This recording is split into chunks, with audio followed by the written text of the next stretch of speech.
live in our phones, but what if we can make them? Got every app in the world, where's the participation? Looking for representation. Won't overlook the pavement, Silicon Valley was pacing. So join the movement, we ain't got too much time to be wasting. The grind chain, we're trying to buy chains, the blockchains, digital signatures in exchange. Homie, it's not a game. Troopers in the VR, trade with homies in DR. Currency circulating to stay afloat like a seaport. Dog, just look at esports, time to break the walls down. They don't want to play fair, we gotta shut your doors down. Kings and queens learning different things, infiltrate the scene. Everybody rapping for the fame, it's a different dream. Machine learning and algorithms, that's big business. More than just academics, the future's interdependence. Collaboration, no need for elaboration. Our thoughts can establish nations, it's not an exaggeration. Get involved with the tech revolution. Opportunity to use it. I said it's deeper than cold. Get involved with the tech revolution. Opportunity to use it. I say it's deeper than cold, girl. Get involved with the tech revolution.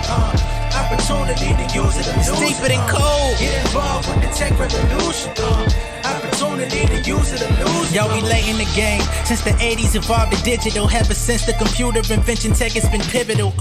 Changing lives, investing in the enterprise, yeah. But it's a shame that our efforts get minimized, yeah. I'm black and educated, so y'all can bet I make it. Regardless of any disadvantageous legislation. Our track record is known for overachieving. Leave a window with a crack, we get in and we never leave it.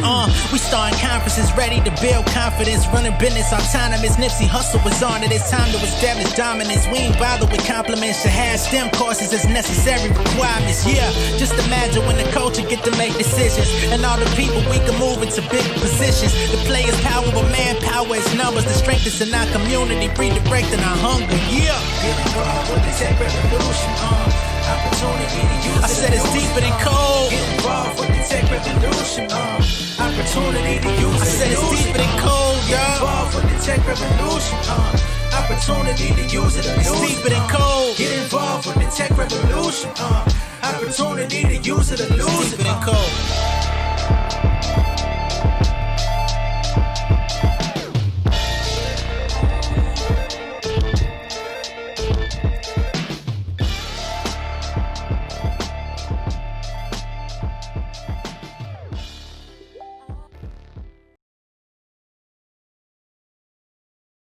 Contrast between, Seattle with all the liberal people, and then you have like these really like hardcore, basically Republican leaning people there, like right beside each other. Yeah, so Canada often politically follows along with the US, I find quite a bit. I mean, you could shift everything to the left, maybe two spaces, if that makes any sense. But still, we watch the same media as you guys. We watch the same TV. We get all the same news, and sadly, we're equally as attacked, with fake news and Russian bots and the whole thing. I mean, Facebook and Google, we were just talking about this, is sadly the information dissemination platform of the species. When you include Instagram and TikTok and everything for the younger people and whatnot, it's all controlled by the FANG. It's all controlled by Facebook, Apple, Amazon, Netflix, and Google. So we have the same tensions between right wing and left wing. It's very interesting. Like, for example, comedy. They'll come up here and they'll play at Heckler's Pub, which is on the Gorge, and it's this dingy little hotel, but apparently comedians love to come up here. I have another podcast called Comic versus Philosopher that I do with a comic named Phil Lebofton. And I hope I didn't screw up his last name. Phil's gonna get on my gears if I mess up his last name for that. But when the comics come up here, they assume it'll be super left-leaning. And so they tell all these really left-leaning jokes. But in this area where I live, it's very blue-collar. It's very loggers and fisher people and army bases and stuff like that. Mm-hmm. And so there is a very strong right-leaning kind of... So are you saying they bomb? Are you saying they bomb when they go in? Like, they just show up, start making jokes, and then they're getting destroyed? The comics who do the best, the one comic who does the best, his name is Mikey Dubs. He's Indian, I believe, East Indian, and he'll tell racist jokes, but it's okay because he's of color, right? And so they're laughing their heads off, and he gets away with it kind of, but he kills every time. But it's not so, like, we're not like hootering and hollering, and we're not going to elbow people, and there's no fist fights are going to break out, nothing like that. It's Canada. But still, these are a lot of people who are getting a little angry that they've been finger wagged at so much, and sadly the tribalism is kind of is building up that way, and you can even see it in Canada, unfortunately. Right. Yeah, right? coach, your face there for like a second. Yeah, you did look like you had a question because you were like, when you were looking at it, like, I'm like, wait, what? So like you said, you were mentioning about like the information and all that, how you're getting the bots and all that, the Russian bots and all that. It's basically Mhm. the same way that we get it in America. Um, Yep. now that's a great question. Now we went through this whole Russian thing. It could that information, these companies that have that information, could it be that easy for them to just hand that over to somebody and give them the access or give them the tool to do it or the information to be able to disrupt an election? Is it possible? Oh, of course it's possible. It's propaganda 101. This is Okay. Bernaysian politics 101. So that's how the world works, and that's how Hold on, wars for have the been layman, fought. what is Bernaysian?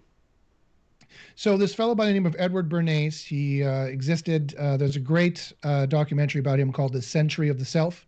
If you could pick up the documentary "The Century of the Self," I'm not sure if it's on Netflix or not, but if you can find it anywhere, it's probably on YouTube. Watch it because it explains to everybody in the easiest terms how Edward Bernays, who was literally, you guys are gonna love this, he was literally the nephew of Sigmund Freud. So That's weird. Sigmund Freud's nephew took all of Uncle Freud's philosophy and psychology about how to control people and turned And it into like the sex stuff. propaganda. That's sure, all of it. Mm-hmm. He took all of that stuff that psychologically controls people and he sold it to both governments and corporations. And he single-handedly turned our needs-based culture. Like we didn't go and buy stuff until we needed it, right? That's the way it used to be in the West. We used to be quite rational. He single-handedly changed it from a needs-based culture to a wants-based culture, and more like the Mad Men style kind of how do we advertise to these people to make them want it even if they don't want it, like how do Mm-hmm. we make women buy more, let's tell them their legs are ugly and they need to shave, okay, Right. and all this psychological manipulation and stuff. And it's the exact same thing that corporations use, and it's the exact same thing that major countries use to fight the war before the war. It's the propaganda war. And so fast forward to Facebook and Google. Now all of the information that we consume is completely controlled at the digital level, where any actor with enough money and know-how can intercept the message, change the message, and yes, of course they can swing elections. They can do whatever they want. They can just keep bombarding people. Because if you understand hypnosis, I also study hypnosis. If you understand propaganda hypnosis, it is super easy to control people. You just tell them a blanket statement enough times, and statistically, more and more of that group is going to believe it.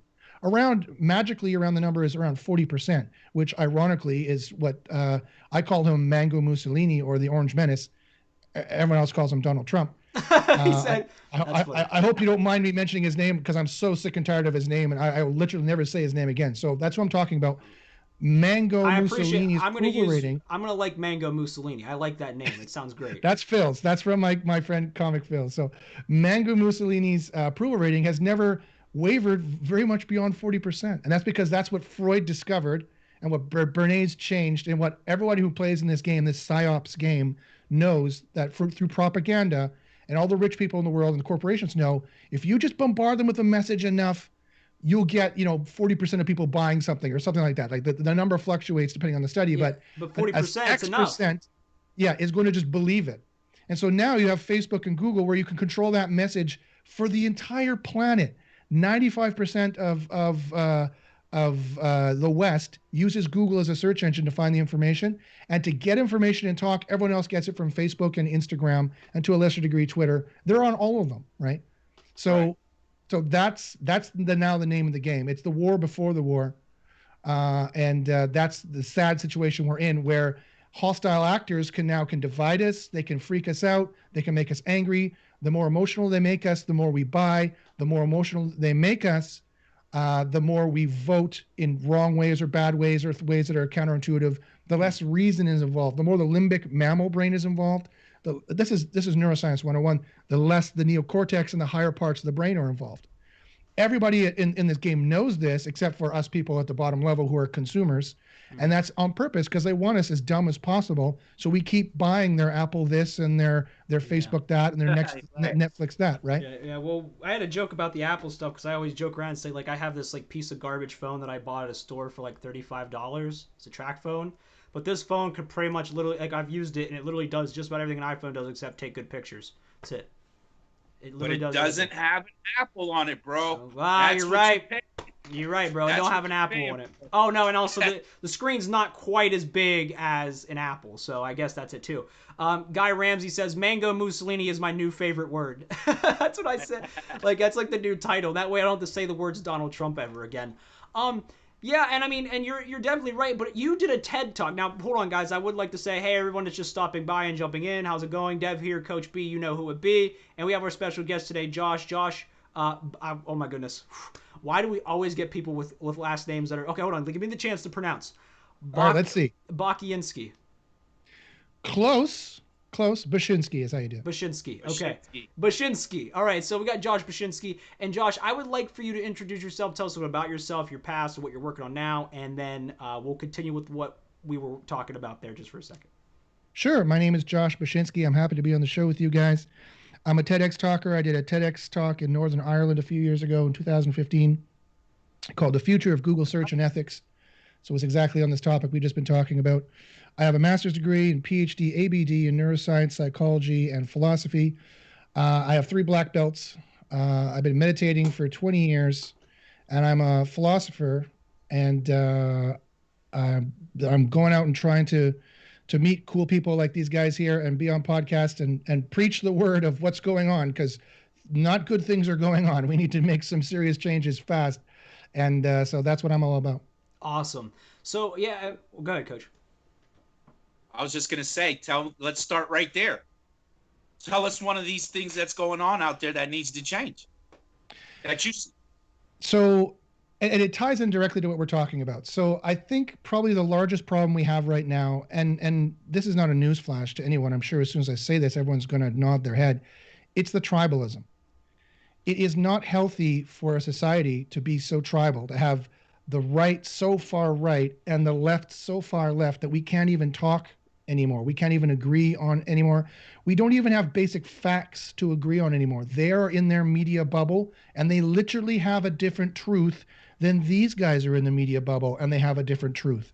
You talk to people on the right, and they've never even heard that Trump had been was being investigated. They never even heard that he'd done this or that, because it's not a truth in that media bubble. They just don't talk about it on Fox News and all those.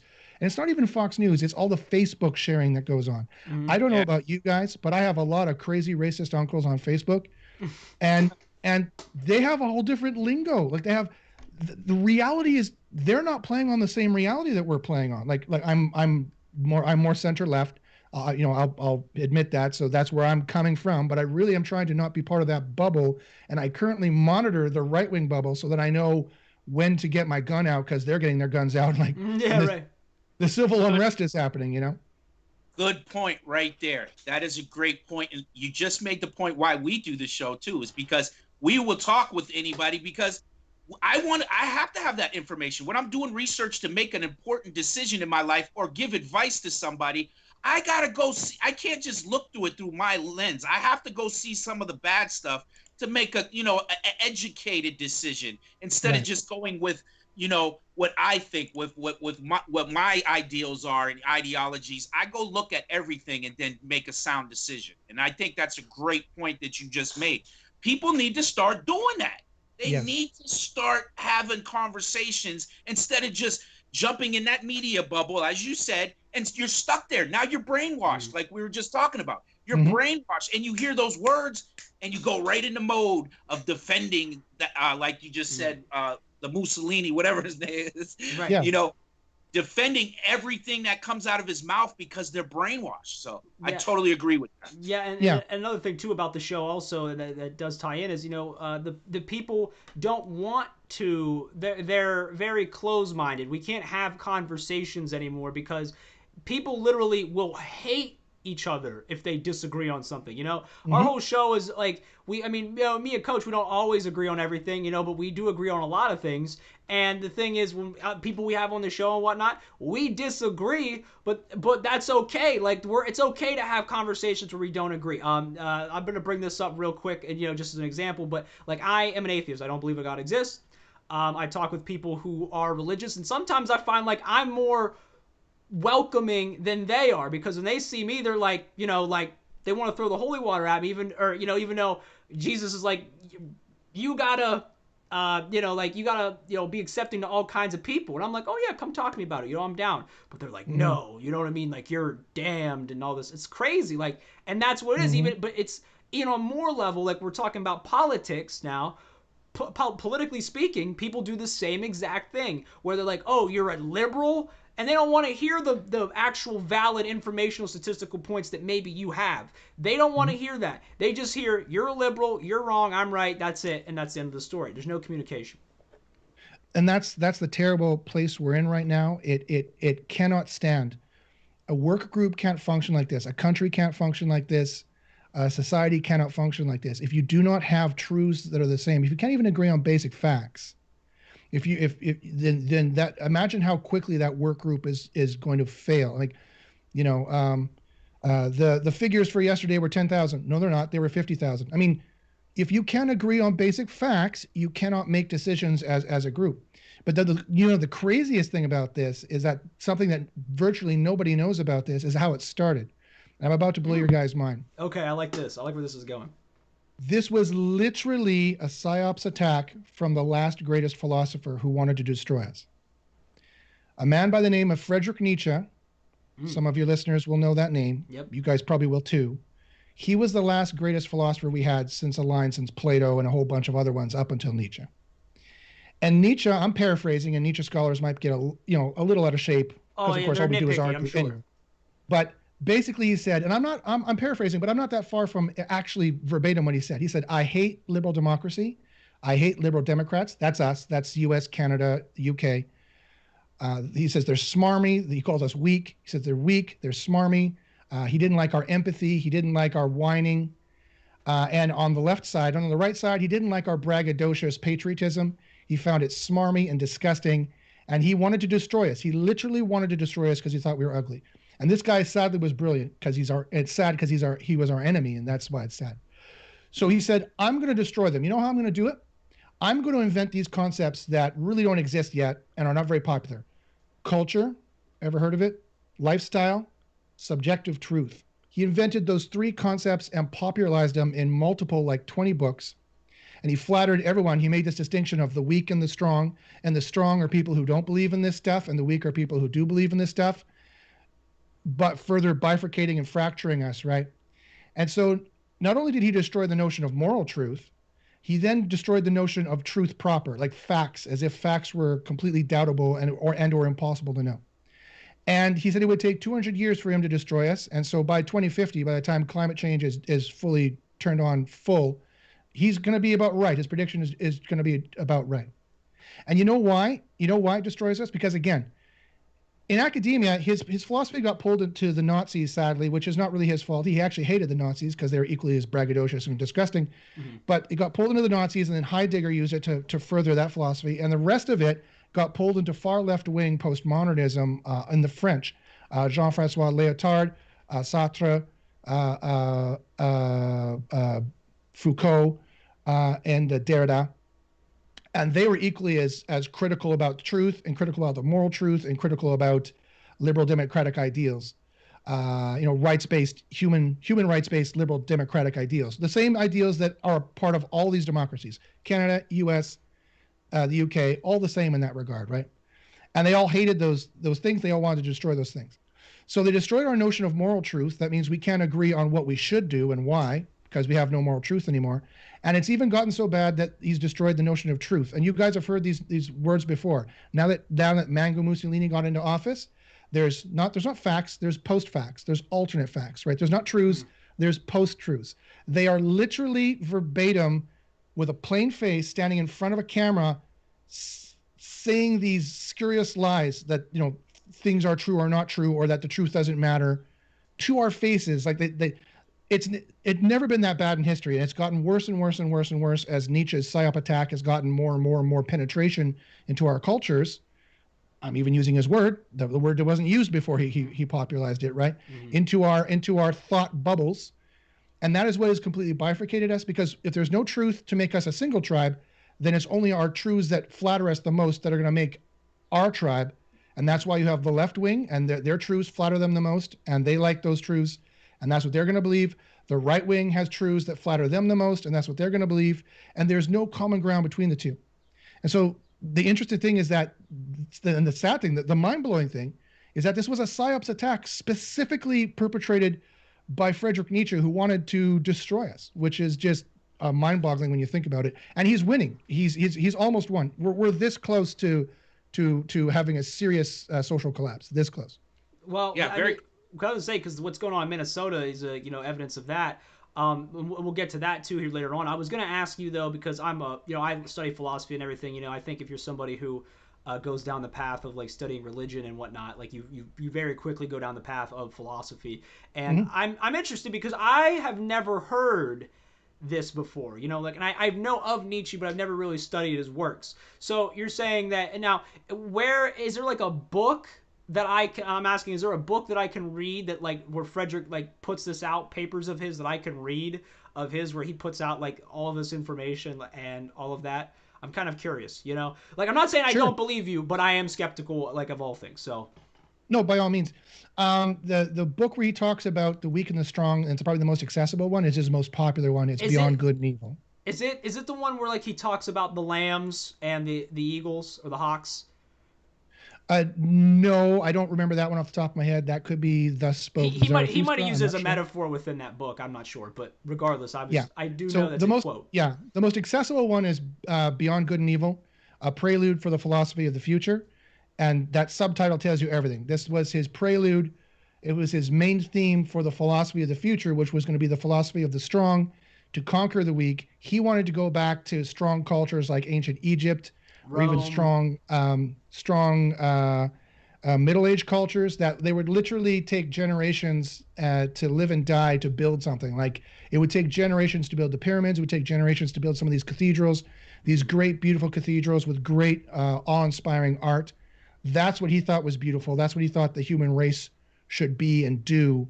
The ancient Hebrews, for example, that had great, huge, powerful dynasties. How are you supposed to build things that last whenever there's no cooperation? Well, that's so like, was he vouching for like basically enslavement of the weak? And, of course. Okay. So that's he says they naturally are slaves. He said they will self-enslave. Right. Taking a page from Aristotle, he says they will self-enslave, and he's in some levels he's not wrong. Right. Yeah. Some people want to be the dom, and some people want to be the sub. In every social group, there's people who want to rule it. Josh, are you a dom or a sub? More of a dom, really. I'm really a dom, he says. But it depends on the social group. Sometimes everybody wants to sub, right? Like, I'm tired, leave me alone. I'm going to sleep. Stop talking. Right, and I think that's true though too, because you're talking about people's lives and their dreams. Like some people they really are very simple. Like I can work at a place my whole life. Like, I can work at Walmart for 20 years and that's okay. Like there's people out there that will really there's nothing wrong with that. And there is nothing wrong with that. It's like that's what they want to do. Right? Not everyone wants the leader. Being the leader is stressful. Being the leader is hard. And sometimes it's much nicer just to go with the flow and let people, you guys go ahead and just go with the flow. There's nothing wrong with that. So Nietzsche was the first philosopher who really noticed that in humankind, that there are those the strong and the weak, hearkening back to kind of the Chinese concept of yin and yang, which again it's not really yin and yang. Yin and yang isn't so debased, and when you get into more Confucius, it becomes more misogynistic. Yeah, but yin and yang, yin and yang, they depend upon each other. Like Like yes. They need to equal each other. Like and from what I'm understanding from you're talking about Nietzsche's work. He's saying that one is superior to the other. So the yin and yang, they're equals in a sense.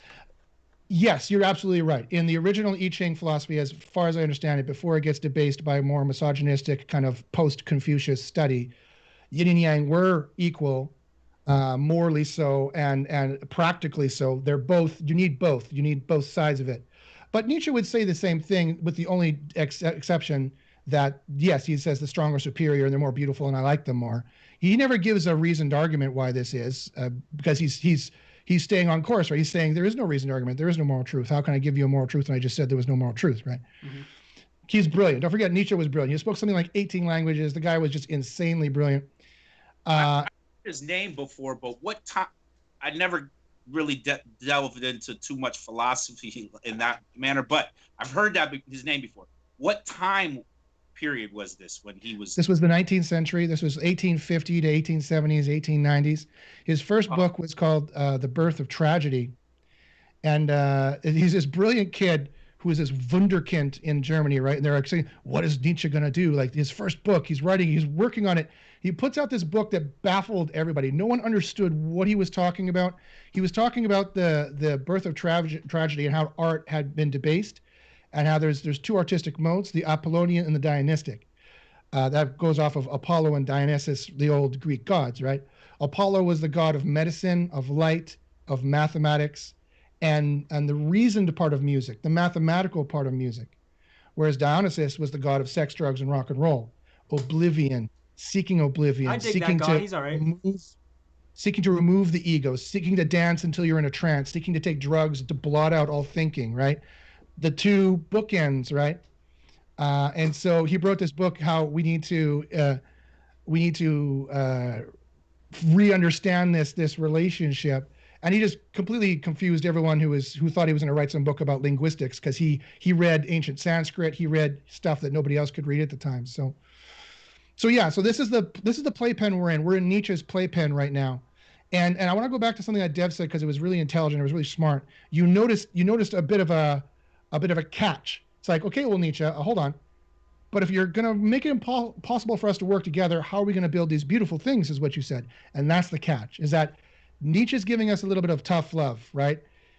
In the time in the 19th century, we were in the iron grip of monotheisms, right? Homosexuality was illegal and punishable by severe things, severe racism, still some, basic slavery, not situations good for women.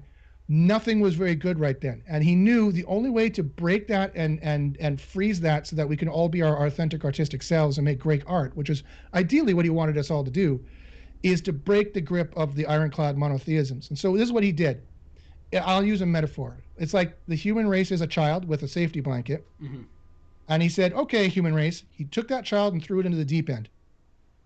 He said, you can clutch on your safety blanket if you want, but you're going to drown. Or you can release the safety blanket and you can swim. So that is my metaphorical explanation of what Nietzsche's project actually was. It was a bit of tough love for us to break the grip of some of these really oppressive moralities that were popular. Mm-hmm. And without destroying the whole system, he didn't see any way. This is my opinion on what Nietzsche said. Other scholars might disagree. But I think Nietzsche actually was on our side. I think this was tough love and not just tough. Yeah. I think he was trying to break our grip of all these ironclad monotheisms, and he realized to do that, I have to destroy the notion of moral truth entirely, so that the strong of the future, the prelude for the philosophy of the future, the strong of the future will become strong because they need to sink or swim, and they will come up with true morality. They will come up with their own morality that is genuine and will bring the tribes together. Well, that's move forward. That's okay. So for one, we have a comment here from Robert Brandt who says, "Coach looks confused. Quit using those big words, LOL. What's up, gents?" Sarge coming in here thinking he's all tough and all that talk. And to coalesce though with what you said, I think that's a very good point you bring up. That we are seeing in this culture now where we are more accepting of we are kind of like bringing in that new morality, and you might be right. But the thing is, there are people of power who can weaponize this kind of, there is no truth, there is no objectivity, there is no, they don't want standards of morality that are, focus on the well-being and less suffering for everybody. And they have. And why not? And what's that? And why not is the question. Yeah, why don't they want those standards of morality? Right, yeah. Of course for their own benefit, I would assume from that, and they want to weaponize it not only with that, but also I was gonna say the I lost it. The structure of how we work together. I mean, they want us to be in fear of, because we're not sure anymore. They want us to think that we can't be sure. They want us to think you can't be sure of anything. Not at all. You're not. You don't know. These aren't facts, and these aren't facts. Fox is wrong, and and so CNN, and all you can do is just you're wrong. So either pick a side, say your side's right, or you can be like, I believe all the gentlemen in this room right now, including you, Robert. Even though you're out here talking that trash to Coach, and we're gonna have to come back out there for that next debate night and slap you.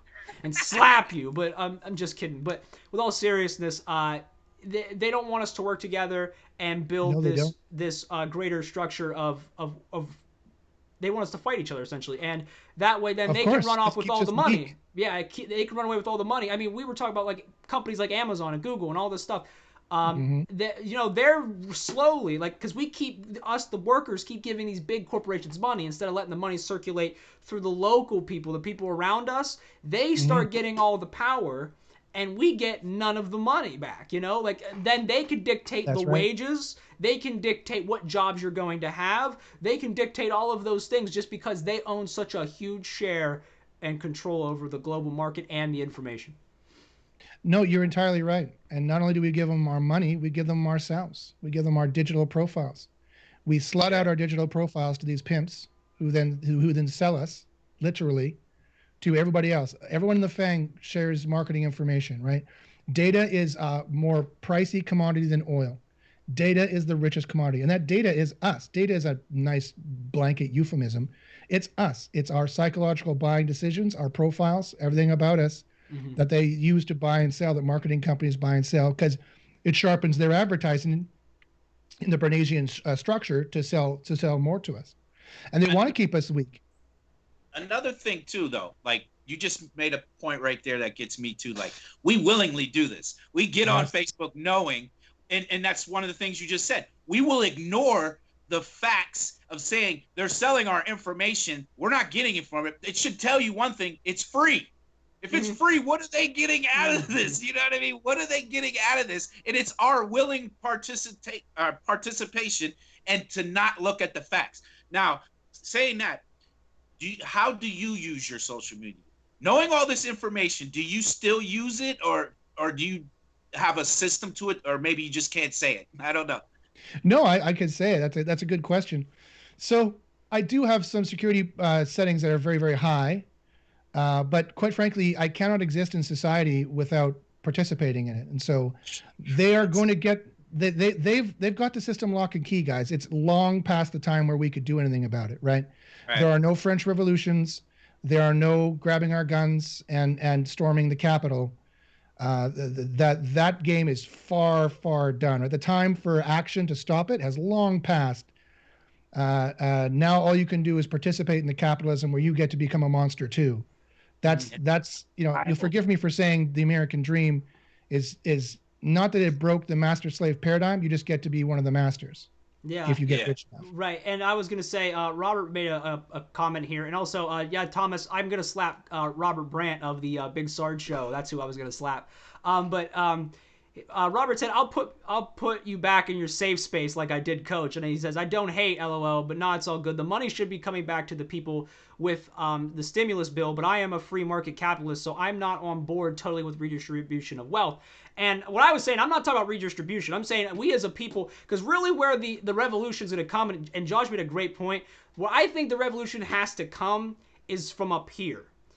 People need to start thinking for themselves again. People need to start asking questions. We need skepticism again. We need people who go, wait a minute, why that? And why and not just look for like some guy who made a conspiracy video on YouTube. You know what I mean? Like really asking questions, going to the sources, finding sources, which is really hard nowadays, really hard, that you can say, all right, are they trying to provide the right information? Are we getting this correct? Don't say wake up. I hate when people say wake up. wait. Well, I mean, I guess it is. It technically is like waking up. But that's where that revolution has to come, because when we realize that we really have the power, and really in the capitalistic system, it's where you spend your money. And that's why the point I was making there, Sarge, was that we as a society, as the lower class of people, need to take our money and start putting it into the people at the lower end of the totem pole if we're going to have a chance to give players equal power. Because right now, like I have friends that ship the stuff to me from Amazon. Why did they do it? Because literally Amazon has like a monopoly on the convenience and quickness to send me a gift for my birthday tomorrow. Do you know what I mean? Like that is the reason why. The problem is what you just said, that enough people won't stand and do that, because it'll take a step back if you do that. It'll take time. It'll take a lot more money, because these people at the higher spot are way ahead of you with developing plans and the things that we're discussing, they'll just switch the lane. When you get in that lane, and they'll just switch the lane, or they'll crush you with what they come out next. It's all like you just said in your head, that they're monopolizing our thoughts is what's really going on right here. Exactly. And brainwashing us for what we have to do. And I totally agree with you when you said that there's nothing you can do. Those go into the march into the Capitol that we just seen, the riots up in Minnesota, that's not going to change anything. It's not going to change anything. There, and figuring out that tactic on how to do it, you're right about that, Def, is the money. It's the money. How can you stop them from, like we're depending on them to make our money and to just spend it back with them? Mm-hmm. Yeah. It's great. If I could jump in there for a second, guys. So, yeah, Dev, what both you guys are saying, of course, is exactly the right questions to be asking. But I'm going to go off a little bit what Dev said in that it's education. The only way to solve this problem is education. They've got money on lock, right? You could never have enough money to fight the 1%. There's the 1% and there's us. That's the way it is. That game is set. But here's the light at the end of the tunnel, is that they're not going to see us coming, right? If we educate for this true moral truth, if we educate for non-political truths, and if we try to make everyone free from the tribes and free from political truths, and to use Plato's metaphor, who was the great philosopher who started all of this, in Book 7 of the Republic, he used the cave metaphor. I don't know if you guys have ever heard of it. Right, like the cave. Living in a cave. Yeah, go ahead. Sorry. Exactly, and the Wachowskis use this for the Matrix, right? And so the cave is the social media chamber of all the political ideas, both left and right, and everything else talked about, libertarian, all of that. There's no difference. And then outside the cave is the truth. You can get outside the cave through science, you can get outside the cave through philosophy, but you can get outside to the cave through really high art that tells permanent universal truths about the human condition. But those are the only ways you can get outside the cave. And you need to learn what the true, this sounds cheesy saying it, but the true truths, you need to learn what the true truths are that are non-political, they're permanent, they're endearing, they're for humankind overall. And that's how we get out of their thought bubbles and we discover what the true moral truth is. And that is another Platonic concept called the good. And you all know it already. And I'll give you a thought experiment. Have you guys ever heard the phrase, I know it's not ideal, but ... and then some excuse? You guys have heard that phrase before, right? What was the first part of that again? So some guy is letting you sleep over at their place, and they're going to throw a mattress on the ground, and they say, sorry, man, I know it's not ideal, but ... and then said the best I could do, or it's all I have right now, some excuse. You guys have heard that phrase, I know it's not ideal. Right. Yeah, I know it's not ideal, right. Right. Who taught him to say that? Nobody. Yeah. Nobody taught him to say that. No one needed to teach this guy that what ideal was. He already knows what is ideal, and he already knows that he's supposed to seek it. Right. Right? He apologized for not doing it. Right? No one told him to do that. No one taught that guy that to him. He already knows what the good is. He already knows what the ideal is, or the optimal is. It's the optimal. Why do you seek what's ideal? Mm-hmm. Because it's ideal. Right. Why do you seek what's optimal? Because it's optimal. That's not a left-wing truth. That's not a right-wing truth. That's a truth. That's the way it works for humanity, period. Right. And that's what we need to seek. Right. I was going to say, because I wanted to add to this, but how do you think they arrive at that? And I think that usually starts at a point of morality where you go to empathy and you look to yourself and you say, I know it's not ideal because this isn't my ideal, and I think people can get very far, damn near to exactly where they need to be with just that thought process. Just saying, hey, I know, we need to get to a better place. I want to treat you the way that I want to be treated. I know what that ideal is, because we're very good at putting ourselves in other people's shoes, naturally, of course. And I think some of us on the left we are, yeah, some of us. But that's the fascinating thing. I'm so happy that you said that, because that's typically how the left comes to the ideal.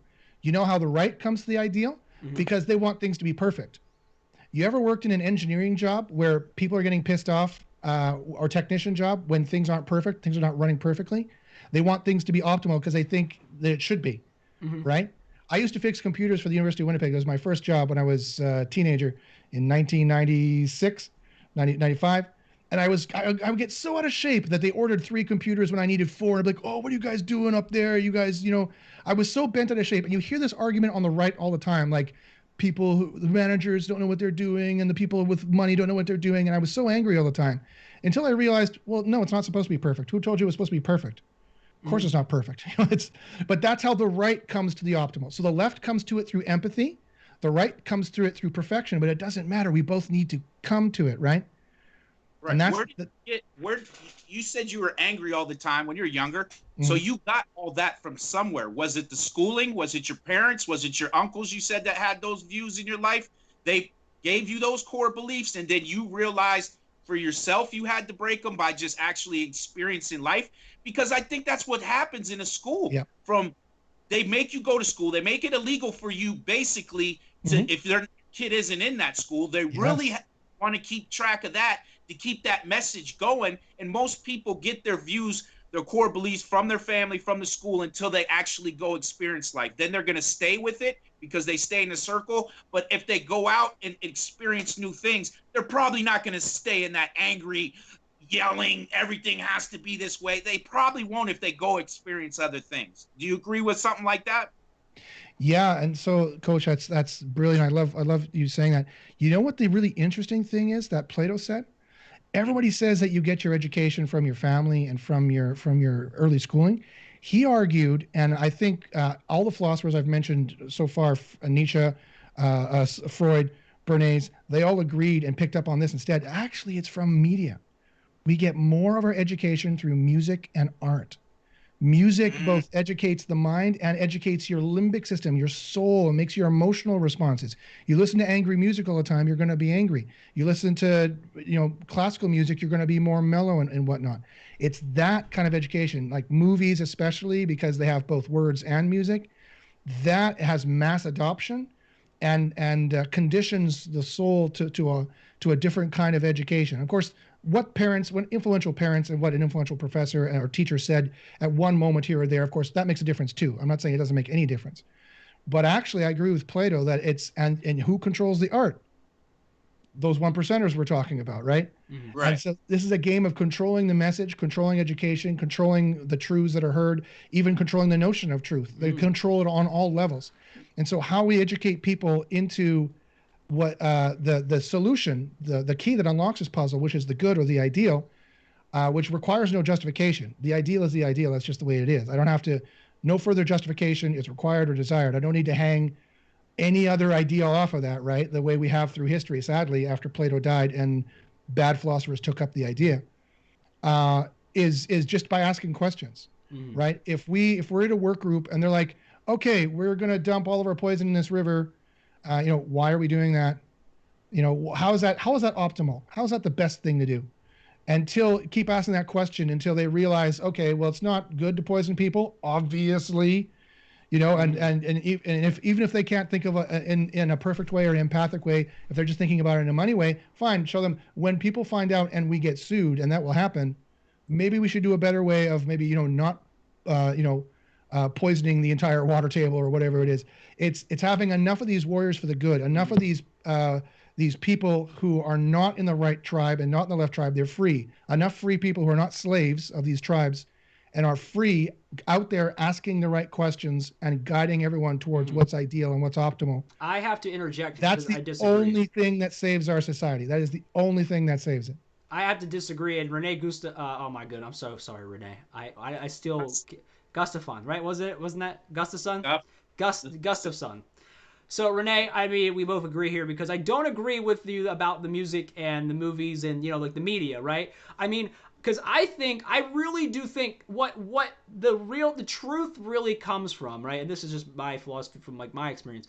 But I think it really comes within. I think that you get your music and your media can help influence that. You get your truths and your feelings and whatnot from that. But I mean, for instance, I listen to rap music all the time, and you could talk to Coach. I am the most vanilla person you could ever possibly meet, I think, in some instances.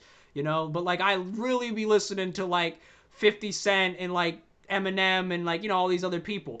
I really listen to that stuff. But I don't think that really is the influencer, because I think a lot of this stuff, and you do hit at it because you're saying we're trying to arrive at the truth. It comes from that ideal. And what happens is that ideal, the good, right, as you speak of, it gets distorted. It gets distorted because we have people who control the different ideas of what is good and what is bad, and that there is no, like, you know, what, and then that leaves room for people to pervert the good to whatever fits them. So like, there's people out there that have flaws, that have problems. Like, you know, I'm not perfect. A lot of people aren't perfect. Most people, all people I'd say aren't perfect, obviously. But I would say that we have like these internal things that we will not, which I think some people are becoming increasingly more rational, but we will not accept, people that will not accept anything that goes against their set of beliefs, you know? And because of that dogmatism, they will pervert what the good is and then therefore deny themselves the good, the truth. Yeah, no, they definitely do. And that's the problem of living inside the cave. That's the problem of being a slave of the cave, for lack of a better way of putting it. And that's why we need to get out of the cave. We need to get out of our thought bubbles so we can see, we just poke our head up and just see what the real truth is, because we become so divided. It's basically impossible inside the cave to see what's true. Now, Dev, you mentioned something. So I don't, full admission, I know who 50 Cent and Eminem is. I don't really listen to that kind of music. But let me ask you a question. Hold up. This motherfucker say he don't know who Eminem is? I know who he is. I don't listen to Eminem. I don't, yeah, I mean, his new stuff, I don't listen to it either. It's all old stuff. But yeah, go ahead. Let me ask you a question. Would you, because you denied that you thought that a lot of education, or what I'm arguing, most of education comes from the music and the media that you listen to, movies, but also the music mostly, because the music has a way of influencing the limbic system to really change its palette, emotional palette, so to speak. So let me ask you this. So you wouldn't conform to what I was talking about. Would you say to me, and I'm asking your listeners as well, and also Coach, would you say to me that 50 Cent and Eminem were conformists, or would you say they're anti-conformists? They are anti-conformists, I would think.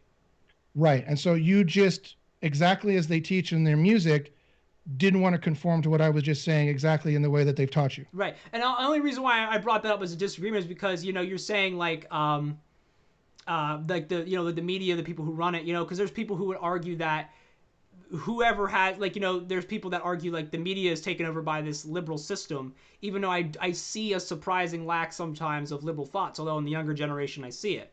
But is that because, that's my question is that because of the media is like trying to create this, like this, I guess, waves of generations that one's more liberal and this one's that? Or is it with age? Because I do know that as you get older, people seem to be more right-leaning. So that is so perfect what you just said. So yes, another philosopher in the 20th century by the name of Strauss, Leo Strauss, I think, or was it Levi Strauss? Leo Strauss. He also argued, based on Plato as well, and Nietzsche, you have people types. Some people are right-leaning, and that's just the way it is from their genetics. Some people are left-leaning, that's just the way it is from their genetics. And so you don't try to educate the right-leaning person to be left.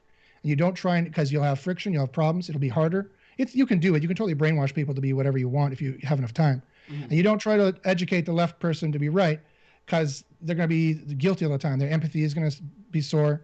You know, hurting people doesn't, you know, they're highly sensitive people. There could be HSPs, you know, whatever it is.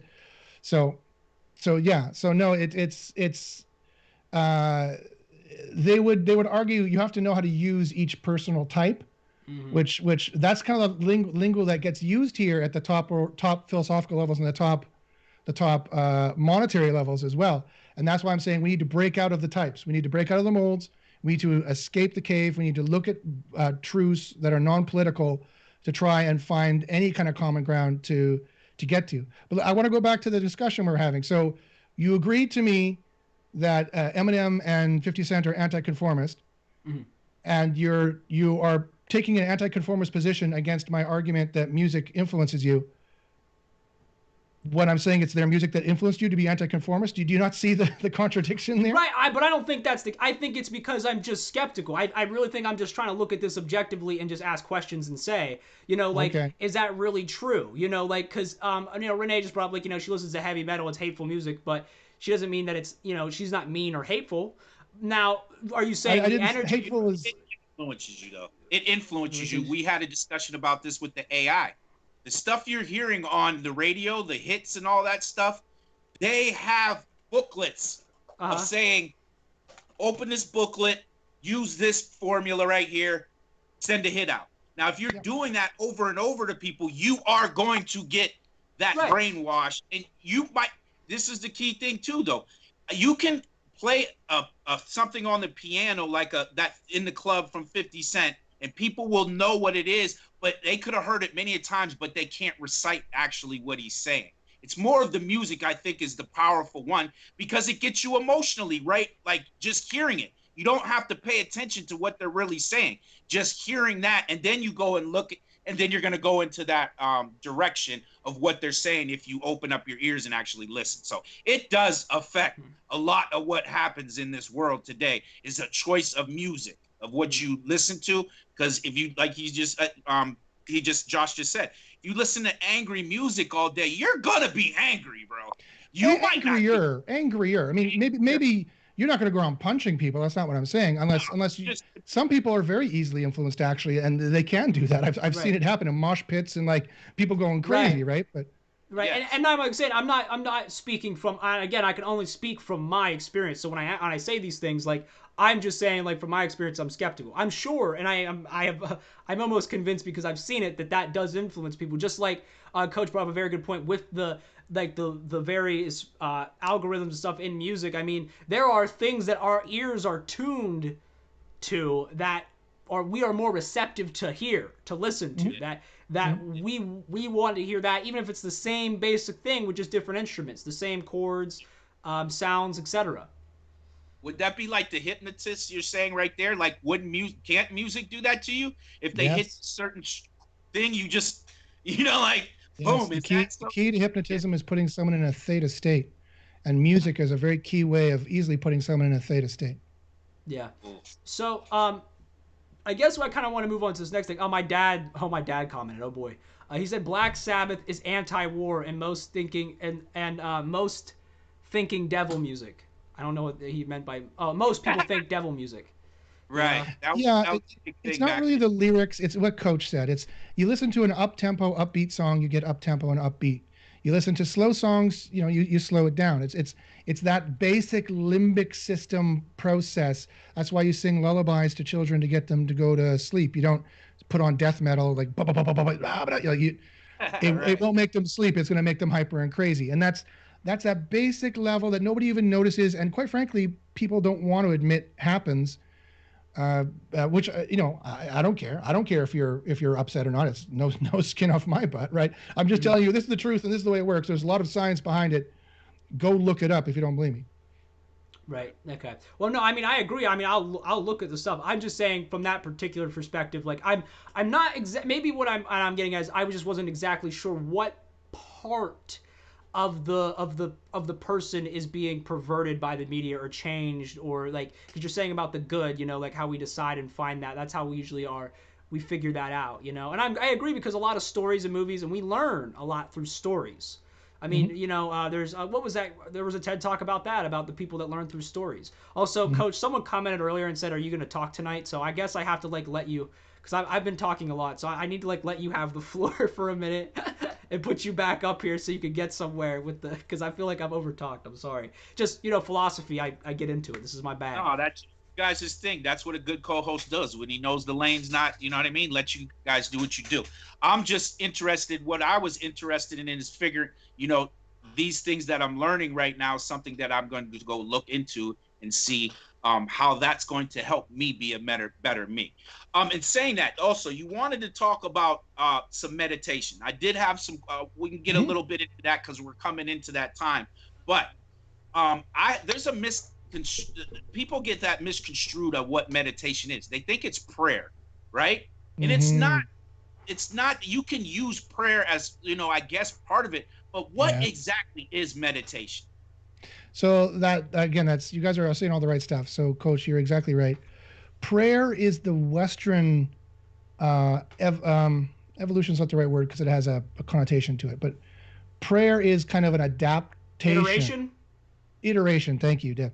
prayer is an iteration of Western meditation, more Western meditation, and Eastern meditation as well. They pray in Buddhism as well, of course. Mm-hmm. Meditation is, when I talk about meditation, I'm talking about both the Eastern sense and the Western sense.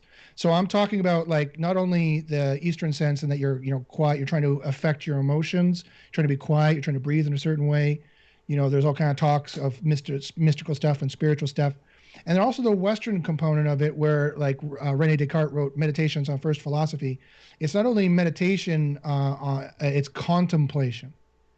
So it's contemplating the concepts, and it's also meditating on the emotions and putting that harmonized system together to combat anxiety disorder, to combat depression, to combat PTSD, just to combat any emotions that are not good for anybody, whether they've been clinically diagnosed or not.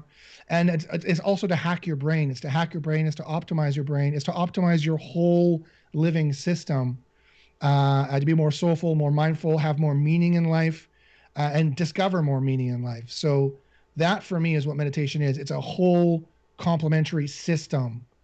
And it's not just sitting there with your eyes closed breathing. That's one method of like 50 different methods, right? Mm-hmm. So learning the whole system of meditation it's philosophy, but it's also psychology. It's hacking your brain. It's hypnosis. It's everything put together. Right.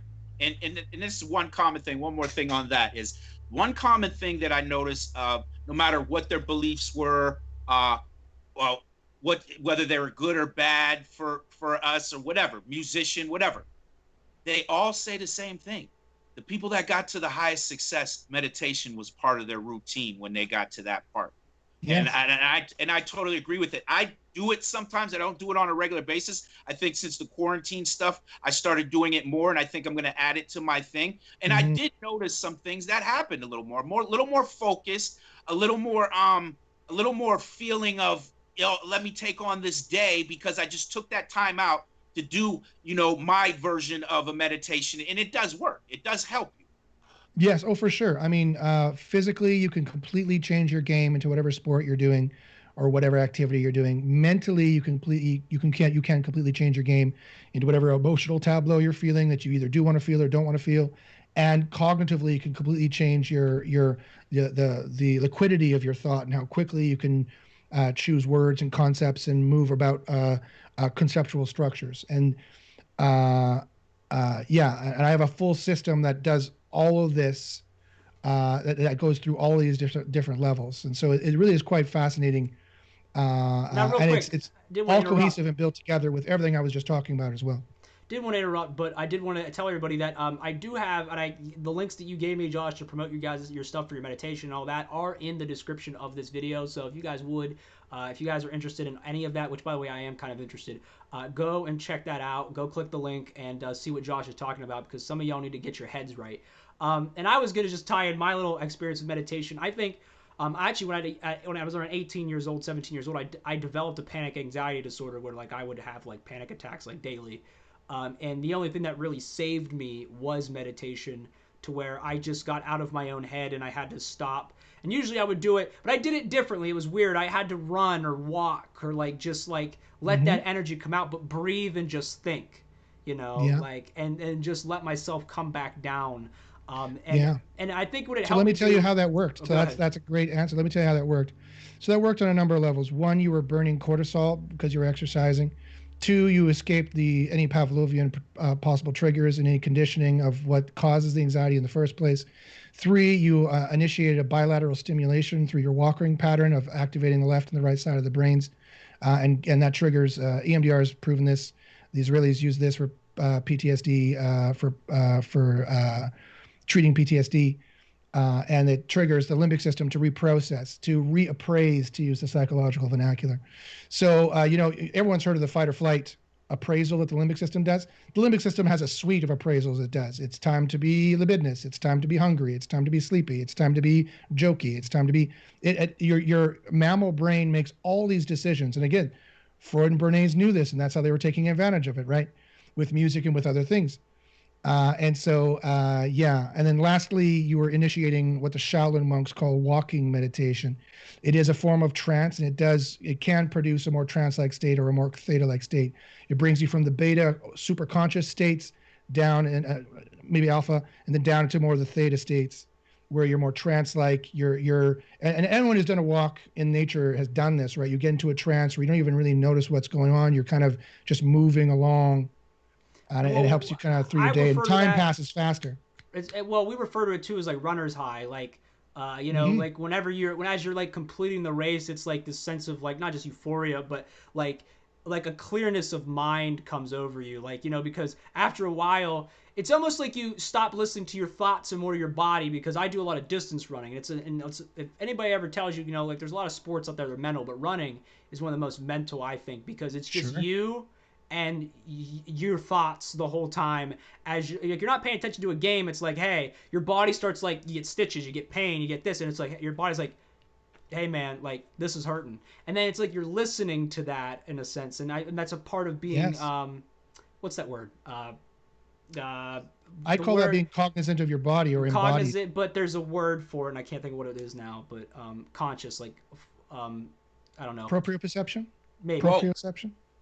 What'd you say? You're woke. Woke. I'm woke.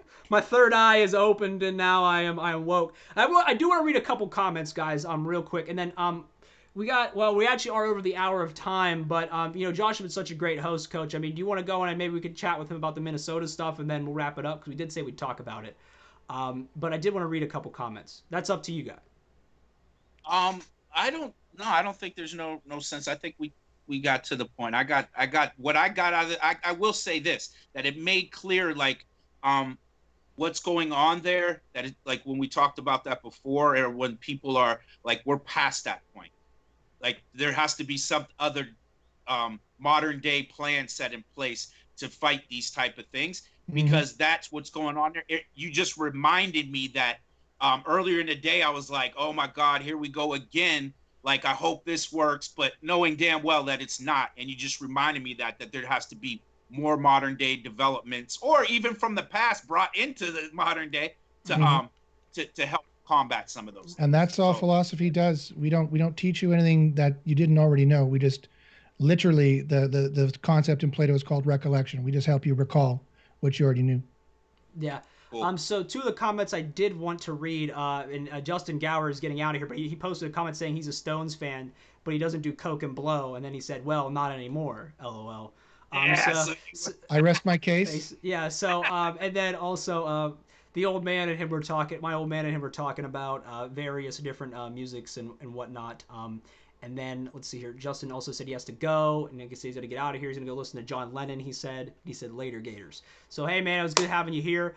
But yeah, I mean that's pretty much it. And I actually, this whole conversation has kind of talked about the Minnesota incident over the past few days, because of what we were just talking about, and what Coach brought that point up, and that is that that is long gone. I mean, the fact is we're all watching that event from hundreds of thousands of miles away, and there are people who are saying they could have handled that differently, or they could have done this, or they could have, and that's the problem, is like we get so lost, I think, in the translation of that to look at the underlying issue. Like everyone's so focused on how they handled it to go, why are they doing it?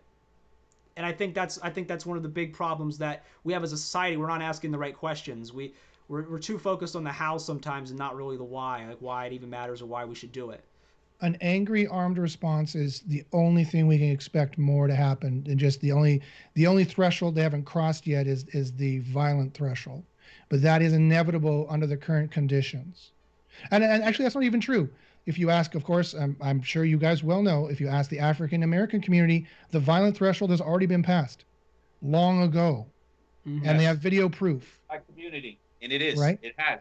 Yes. So I keep forgetting, sorry, I apologize, as a first world white person, heterosexual white person, the second and third world already live with war and poverty. It's just going to creep more into the first world. Even the pockets of low economic scenarios, or people of color scenarios that already exist, that is going to leak more to everywhere else, and more tension is just going to happen, and climate change is going to make it worse. So we really, really need to get our bleep together. We really need to get our stuff together and escape our political thought bubbles. Yeah. And start seeking the permanent universal truths of what really brings humans together. And that's the ideal and the good. And also, when I'm talking about meditation, I call it enlightenment. That's enlightenment, is when you understand the ideal and the good. Being enlightened is not the debased understanding we have right now, us ghost people, us guilos, who don't understand the ancient Asian philosophy of it. We think it's just being numb, right? We think it's just feeling nothing. That's the nihilism that Nietzsche was trying to drill into us to destroy us. It's not about just feeling numb. That's one meditative technique out of, again, like 50 meditative techniques. Sometimes you want to feel numb because it hurts not to, but that's not where you want to end up. It's a very depressing life that has no hope, no joy, no positive emotions in it. The good thing about being enlightened is the good of it, the joy of it. Otherwise, there's no point in being enlightened. So I just wanted to round that out. That's how my meditation and philosophy connects together. That's what I'm all about. That's what I'm trying to do. That's my project, is we need to escape these thought bubbles and get our shit together, or there's going to be some more serious problems.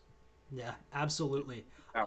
And Alan Saylor, go ahead. I'll give him the last comment of the night. He said, why is always the question, always.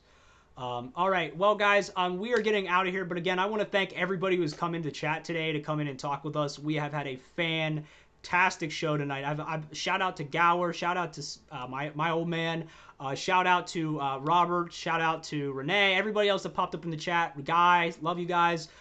As always, stay beautiful, take care of yourselves, and have a good night. See you.